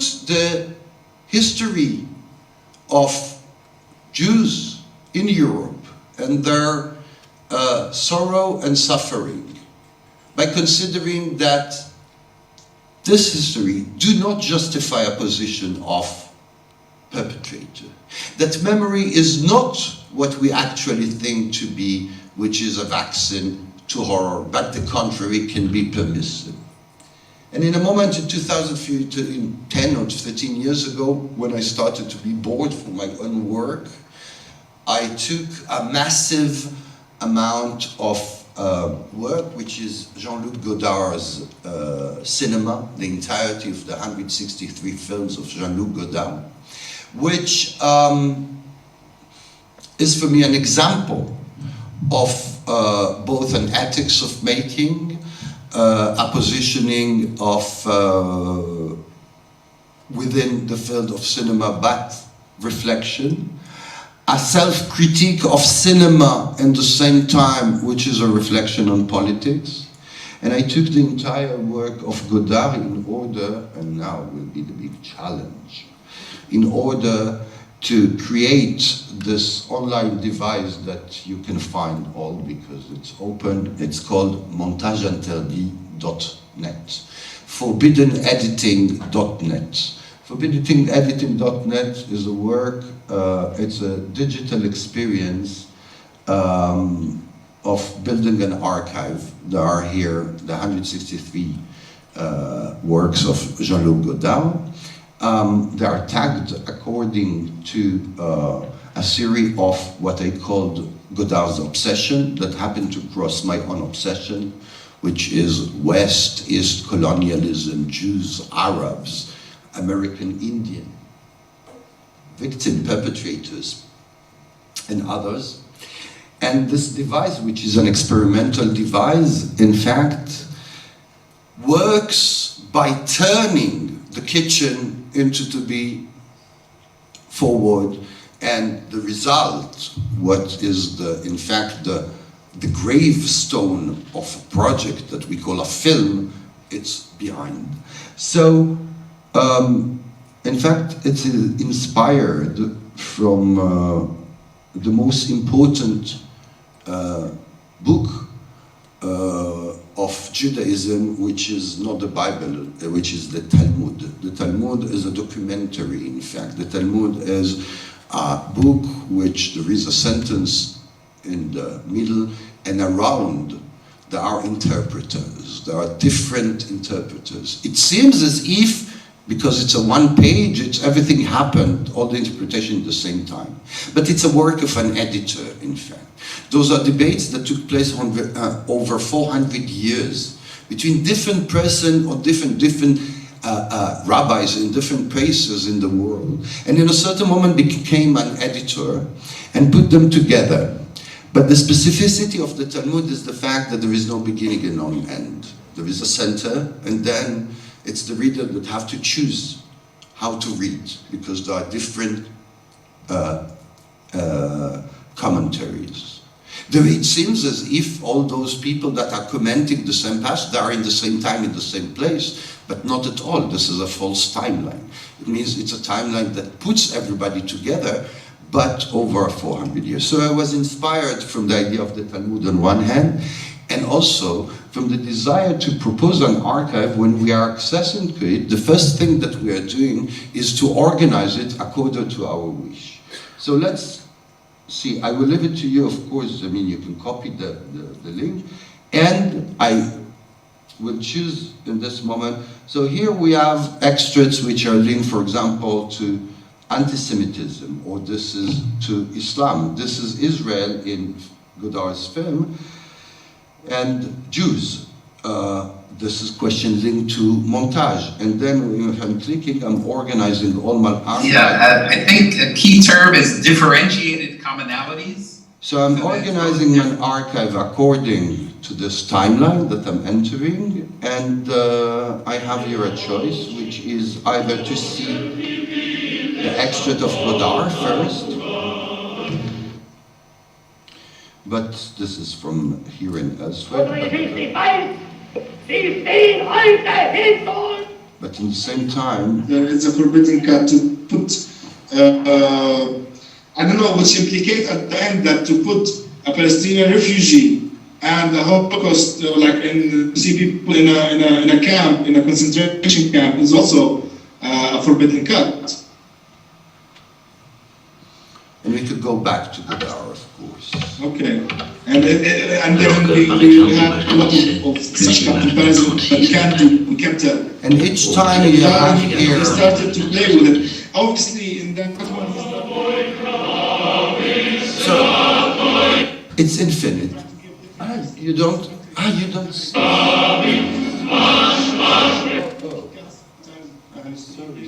Andere Staatsmänner ein zweites Palästina entstehen zu lassen. This you see. Auschwitz, Majdanek, That was there. Of course, we have a affair with these images that we think about if it's forbidden or not. But I think he also was thinking, should I put it directly like this, or it's bigger? So we go back to the device. The device, you can organize it according to tags. Now you see behind me? Okay. We can organize it according to different tags. We can have the commentary in each one where there is a yellow point like this. There are commentaries around. This is very complicated because let's we really understand something about Chaplin. And this is again the idea that Godard really understood that, you know, Hitler knew if Chaplin can control his audience because he's a genius in the master, he's a master of cinema.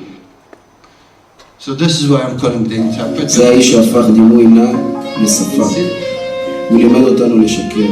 I can choose if the film is in the foreground and the commentaries in the background, etc.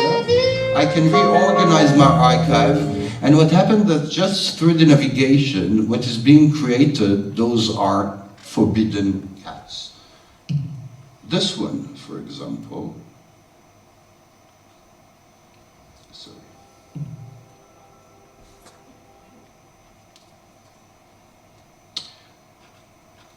This one is one that I created, which is the poster of Exodus 1962 or 1961, Fleming's Otto Fleminger film, and with Paul Newman, which is a film about the exodus of the Jews, and next to it a picture of 1948 of the expulsion of the Palestinian from the city of Haifa, which is linked. Palestiniens marchent dans l'eau.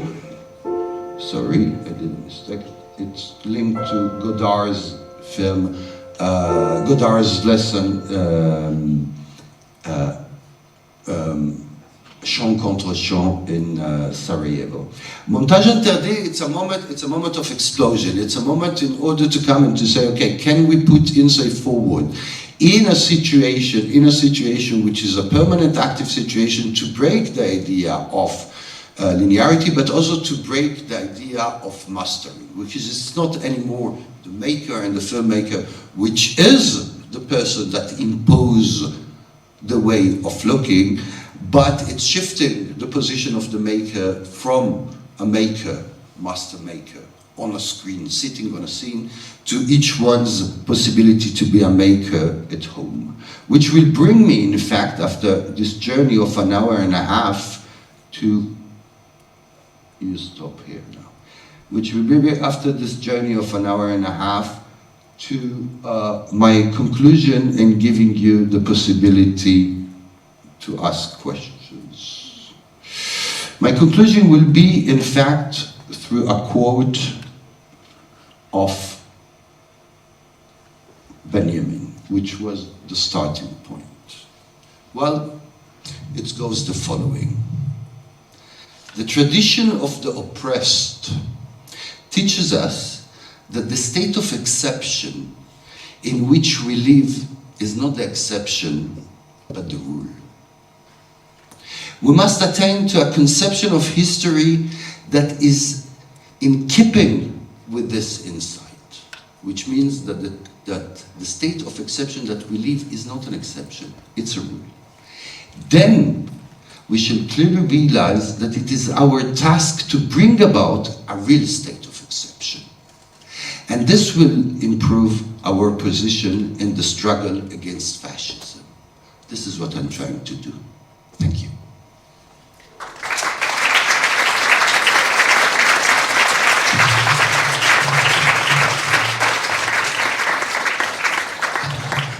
I'm ready to answer all your questions.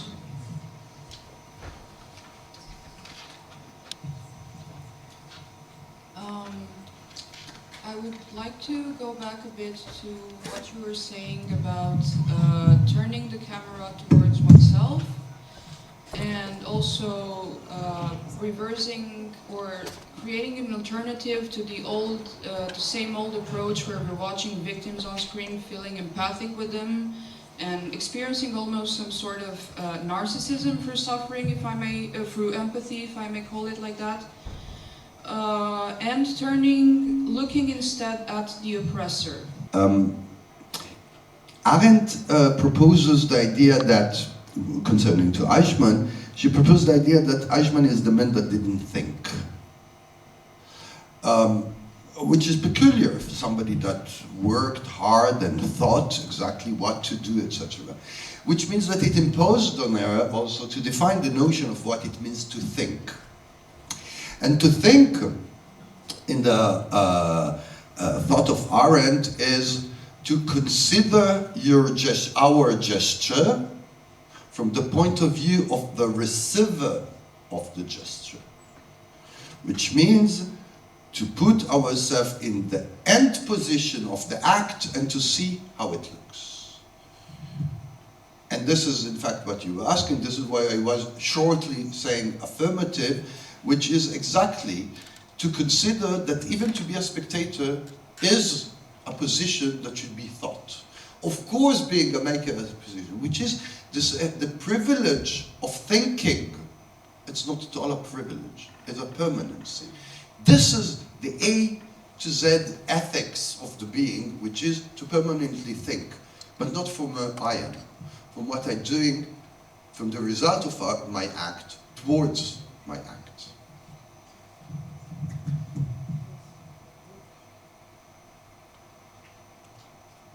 Come on, you won't tell me that everything was crystal clear. I'm not as clear as this. Thank you. Thank you. Are you going to make a movie with all the Israelis and Palestinians activists who are now talking and going to all the protests in Israel? Wow, I forgot to show the last export. You remind me. I did. Not activist. I did a film in 2012, which was 2013, it was released, which is my last finished work. I have quite a lot of unfinished work or film that started and never ended, which is called Common State Potential Conversation. It's a split screen talking head film, which put together 18 figures which are thinking about the idea of a state, a common state, common in the double meaning of the word common, common of together, but just a banal state, also common state, which is going beyond the idea of partition, division, national state, and thinking together. The thing is that the film is called Potential Conversation, and it's a kind of a fiction. It's a fiction in the way that it's done because there is a split screen. On the left there is Palestinians, on the right there is Israelis, and they are speaking and they're reacting from the two sides of the screen each other to what the others are saying. But it's a film that happened in the montage. Everybody was interviewed separately. I created the encounter and this conversation among an 18 person that give the impression that they are together. And this is why the film is called Common State, a potential conversation. Because it's not just that it's posing the subject, but also the act of the film is the potentiality of this kind of conversation. Thank you. Maybe you will do the sequel because after October 7th there are new activists, for instance Mao Zinon and Mageninon, if you know about them, and also the guys from Unapologetic. There are two Palestinian Israelis, they are very, very fluent, and also standing together and so on and so on. So from after October 7th I did like a puzzle and putting everything and everybody there, so you have a lot of material for the future. Because well, I mean, this is, you know, I did business of my life from this conflict. Look, I mean, I'm part of the economy of war, of course, but I leave to the others to deal with those things. Thank you.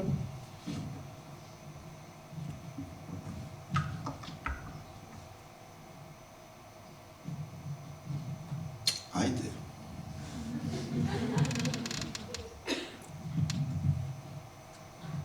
I mean, yesterday somebody told me, yeah, but you're maybe a bit kind of complex, etc. And then we don't dare to ask you a question about making and filming and, you know, most banal questions about cinema. So go for it. I will answer on everything. If the people that wants to learn about the kitchen, I will answer.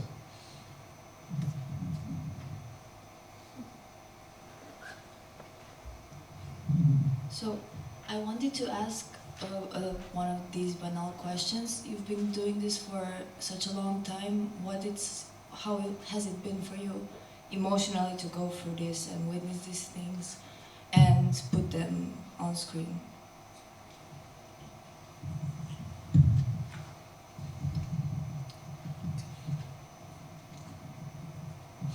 It depends. It depends the moment, it depends the subject, but also it's not just the encounter, it's not just the encounter with the material or the encounter with the reality. I mean, my films, they have their own life, but I continue my films beyond my films in a way. I mean, through teaching, through speaking, so in the frame of I would say a struggle,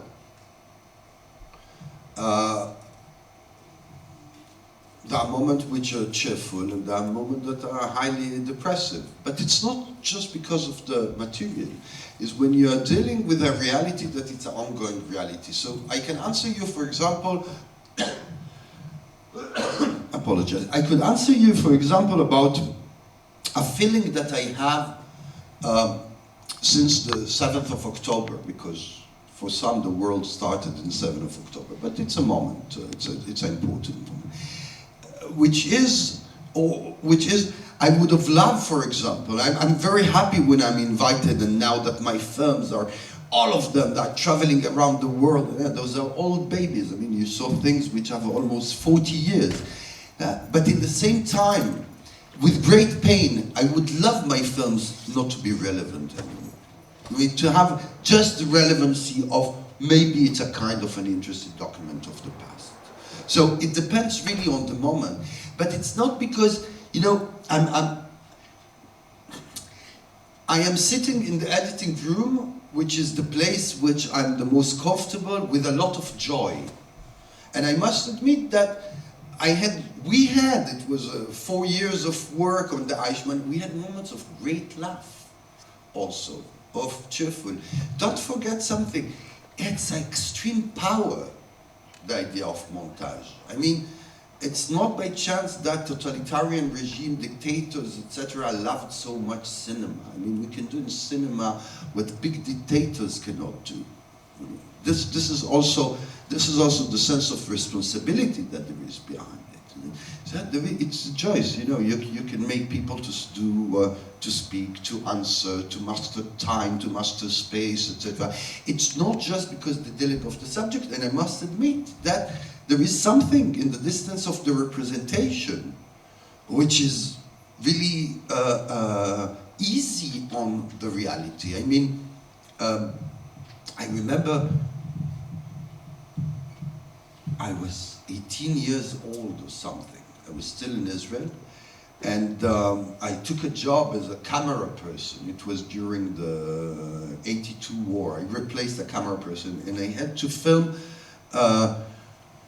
for an hospital, the wounded soldiers coming from Lebanon. They were taken from the helicopters directly inside the hospital. And at the time, those were big video cameras, big video cameras, and you were looking, and there was a small TV, black and white inside. In fact, we were not looking at the reality, we were looking at a TV already.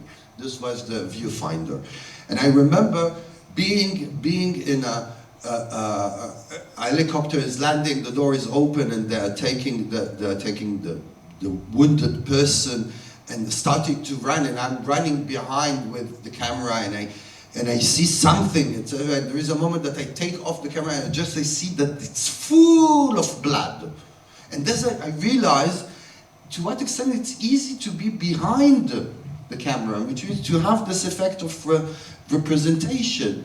So the distance is imposed, but it doesn't mean that it's not about emotions, it's not about effect. I mean, I am still, maybe this is not what you ask, I'm having moments when I'm looking at my film thing that I'm still laughing, for example. Or I'm still enraged. I mean, when I see this teacher, the way that she behaves to Karen, and this is 38 years ago, or 35 years ago, I still enrage against her.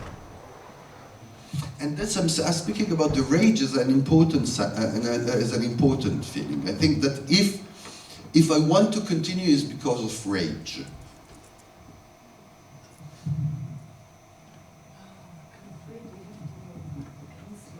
Maybe we can continue outside. We wouldn't let you go. The next film will liberate you. Thank you so much. Thank you.